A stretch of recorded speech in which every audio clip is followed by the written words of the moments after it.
دو ڈھائی ہزار سال قبل یہ بات یونانیوں نے طے کر دی تھی کہ ٹریجڈی وہی ہوتی ہے جو کسی بادشاہ، شہزادے یا وزیر کے ساتھ پیش آئے۔ عام آدمی ذلیل ہوتا رہے، پھانسی لگ جائے، تباہ ہو جائے، اس کی موت پر ایک آنسو بھی کوئی نہیں بہائے گا۔ سب اسے تقدیر کا لکھا سمجھ لیں یا ہمدردی کے چند الفاظ بول دیں، لیکن اگر کسی بڑے حکمران یا بادشاہ یا شہزادے کے ساتھ معمولی نوعیت کا بھی کوئی برا واقعہ ہو جائے تو وہی لوگ رو رو کر اور دکھ کا اظہار کر کے آسمان سر پر اٹھا لیں گے۔ اس ایشو پر کافی بحث ہوتی رہی ہے کہ ایک عام انسان اپنے جیسے انسان کی دکھ سے زیادہ اپنے سے امیر انسان اور حکمرانوں کا دکھ زیادہ کیوں محسوس کرتا ہے۔ ایک تو عام انسانوں کے اندر ہمدردی بہت ہوتی ہے، اپنے جیسے لوگوں کی زندگی کی مشکلات کے وہ عادی ہوتے ہیں۔ وہ سمجھتے ہیں کہ بڑے اور امیر لوگ بہت اچھی زندگی گزارتے ہیں، لہٰذا ان کے برے دنوں کا سوچ کر انہیں تکلیف ہوتی ہے کہ وہ بیچارے کیسے یہ برے دن گزاریں گے۔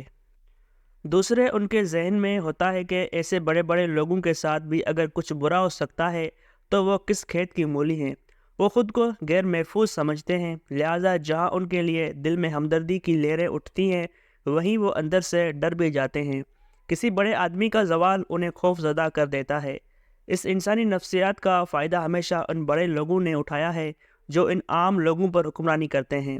وہ جانتے ہیں کہ یہ عام لوگ اپنے جیسے لوگوں پر ہونے والے ظلم و ستم کو اتنا محسوس نہیں کرتے جتنا وہ ان کے ساتھ ہونے والی معمولی زیادتی پر رد عمل دیتے ہیں۔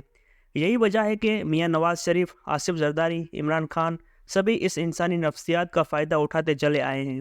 آپ نوٹ کریں کہ ہر سیاسی لیڈر اداروں کی طرف سے اپنے ساتھ ہونے والی زیادتیوں کا رولا ڈالے رکھے گا۔ مزے کی بات یہ ہے کہ جب وہ خود حکمران بنتا ہے تو ان اداروں کے افسر بھی خود لگاتا ہے اور انہیں اپنے مخالفین کے خلاف بھی استعمال کرتا ہے۔ وہ تمام حربے استعمال کرتا ہے جو کبھی اس کے خلاف استعمال کیے گئے تھے، لیکن اس کے باوجود یہ لوگ باز نہیں آتے۔ حکمرانی کے لیے یہ سب جان دے دیں گے، پھانسی لگ جائیں گے، جلاوطنی اختیار کر لیں گے، اڈیالہ جیل جا بیٹھیں گے، لیکن یہ راستہ ترک نہیں کریں گے۔ ان سے پوچھا جانا چاہیے کہ اگر اس راہ میں مشکلات ہیں، تکلیفیں ہیں جن کا رونا ہمیشہ وہ روتے رہتے ہیں، تو پھر اس مشکل راستے کا انتخاب کیوں کرتے ہیں؟ اگر وہ اپنی مرضی سے اس فیلڈ یا پروفیشن میں آتے ہیں اور انہیں اچھی طرح علم ہے کہ یہاں کیا کچھ ہوتا ہے، تو پھر شکایت اور گلہ کس بات کا؟ اگر میں صحافی بنا ہوں تو مجھے کوئی گھر سے بلانے نہیں گیا تھا، میں اپنی مرضی سے اس پروفیشن میں آیا اور مجھے اس کام کی تنخواہ ملتی ہے۔ یہی بات سیاستدانوں بارے کہی جا سکتی ہے کہ کس نے انہیں کہا تھا کہ وہ آئیں اور عوام کو لیڈ کریں۔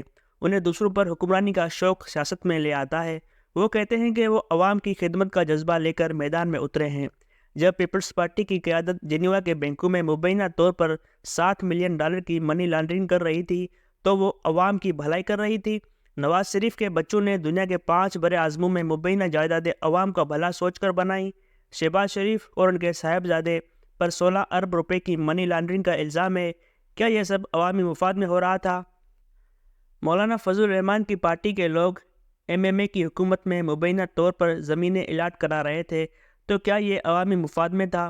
عمران جب کروڑوں کی گھڑی بیچ کر یا القادر ٹرسٹ کے نام پر پیسہ کما رہے تھے یا عثمان بزدار، مانیکا اور گجر خاندان مال بنا رہے تھے تو ان کے دل میں عوامی خدمت کا جذبہ تھا۔ سیاست اور سیاستدان کیسے کرپٹ ہوئے، اس سے متعلق ایک اور کہانی سن لیں۔ کل پرسوں عدیل ملک سے ملاقات ہوئی۔ عدیل ملک ہمارے دوست طاہر ملک اور سابق چیئرمین نادرہ طارق ملک کے بھائی ہیں، آکسفورڈ میں پڑھاتے ہیں۔ ہمارے دوست پروفیسر شاہد صدیقی صاحب بھی اس ملاقات میں موجود تھے۔ عدیل ملک کافی ذہین انسان ہیں اور پاکستانی معیشت پر گہری نگاہ رکھتے ہیں۔ وہ بتانے لگے کہ ڈاکٹر محبوب الحق سے بہت متاثر تھے۔ پروفیسر شاہد صدیقی امرتیا سین بارے بتانے لگے۔ بات ایڈورڈ سعید سے ہوتی ہوئی اقبال احمد اور چومسکی تک جا پہنچی۔ عدیل ملک نے ڈاکٹر محبوب الحق پر اچھی گفتگو کی۔ میں نے کہا کہ باقی آپ کی سب باتیں ڈاکٹر صاحب بارے ٹھیک ہوں گی، لیکن ڈاکٹر صاحب ایک ایسا کام کر گئے ہیں جس کی وجہ سے پاکستانی سیاست میں کرپشن داخل ہوئی۔ 1985 سے پہلے سیاست اور سیاستدانوں بارے مالی کرپشن کی باتیں کم سننے کو نہیں ملتی تھی۔ آپ نوٹ کریں کہ ماضی میں سیاستدانوں پر کرپشن کے مقدمات درج نہیں ہوتے تھے۔ زیادہ سے زیادہ بینس چوری کے مقدمات مخالف اور درج ہوتے تھے۔ جو زمیندار سیاست کرتے تھے تو ان کا مقصد اتنا ہوتا تھا کہ ڈپٹی کمشنر ان کے ڈیرے پر کھانا کھائے یا پولیس افسر سے ان کی دعا سلام ہو۔ وہ زمینیں بیچ کر سیاست کرتے تھے، لیکن جب محبوب الحق نے پہلی دفعہ MNAs کو ترقیاتی اسکیموں کے نام پر بجٹ دینا شروع کیا تو سیاست میں کرپشن داخل ہوئی۔ 1985 کے الیکشن ویسے بھی غیر جماعتی تھے۔ اصلی اور نسلی سیاستدانوں نے ان انتخابات کا بائیکاٹ کر دیا تھا۔ یوں نئے لوگ نیچے سے ابھرے جنہیں ترقیاتی فنڈز کی مد میں پیسہ ملنے لگا۔ انہوں نے ڈپٹی کمشنرز کے ساتھ مل کر پسند کے کانٹریکٹرز کو ٹھیکے دلوا کر اس میں کمیشن کھانا شروع کر دیا، اور یوں سیاست کرپشن اور پیسہ بنانے کا ذریعہ بن گئی۔ یوں ان نئے سیاسی لوگوں کو لگا کہ سیاست کا مطلب ہی پیسہ کمانا ہے۔ آج وہی سیاسی نسل ہمارے اوپر حکمران ہے۔ اس بندر مانڈ کے بعد ہر بندہ سیاستدان بننے کی کوشش میں لگ گیا۔ سیاستدان بننے کا مطلب اب پاور ملنے کے ساتھ ساتھ تھانہ کچہری میں اثر و سوکھ، مرضی کا DC DPO ٹرانسفر پوسٹنگ اور پھر کروڑوں کے ترقیاتی فنڈ ہے۔ پھر ٹھیکیداروں نے خود ہی سیاستدان بننے کا فیصلہ کر لیا، پیسہ لگاؤ اور الیکشن جیتو، سینٹ ٹکٹ خرید لو اور اپنی مرضی کے پالیسی بناؤ، مرضی کے بیوروکریٹ لگواؤ اور اپنے کام نکلواؤ۔ پیسہ کمانا ہی سیاست کا مقصد ٹھہرا۔ یقین نہیں آتا تو سینٹ کی قائمہ کمیٹیوں میں جا کر دیکھیں، سینیٹرز کی اکثریت ٹھیکیداروں کی ہے۔ وہ ان کمیٹیوں کی چیئرمین لیتی ہے جو ان کے کاروبار کو ریگولیٹ کرتی ہے۔ یہ روش صرف سینٹ تک محدود نہیں، قومی اسمبلی میں بھی یہی کچھ ہوا۔ ایک دوڑ لگ گئی کہ ہر حال میں اسمبلی پہنچنا ہے۔ طاقت اور اثر و سوکھ رہا ایک طرف، اب انہیں پیسہ بھی چاہیے۔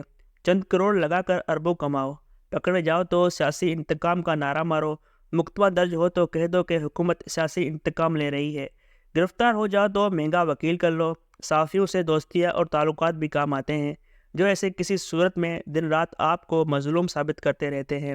عوام پہلے ہی اپنے اپنے پسندیدہ لٹیروں میں بٹے ہوئے ہیں، ساتھ ہی ماتم کرنا شروع کر دیتے ہیں کہ ان کا لیڈر کیوں پکڑا گیا، ظلم ہو رہا ہے۔ جو عوام مل کر اپنی اپنی مرضی کے لٹیروں کو سر پر بٹھا کر دوبارہ اقتدار میں لے آتی ہے، اور وہ سب لوٹ مار وہیں سے شروع کرتے ہیں جہاں سے چھوڑ گئے تھے۔ ان لٹیروں کی عیاشیاں ہیں کہ جن لوگوں کو وہ لوٹتے ہیں وہی انہیں مظلوم سمجھ کر اپنے سروں پر بٹھا کر دوبارہ وزیر اعظم ہاؤس چھوڑ جاتے ہیں۔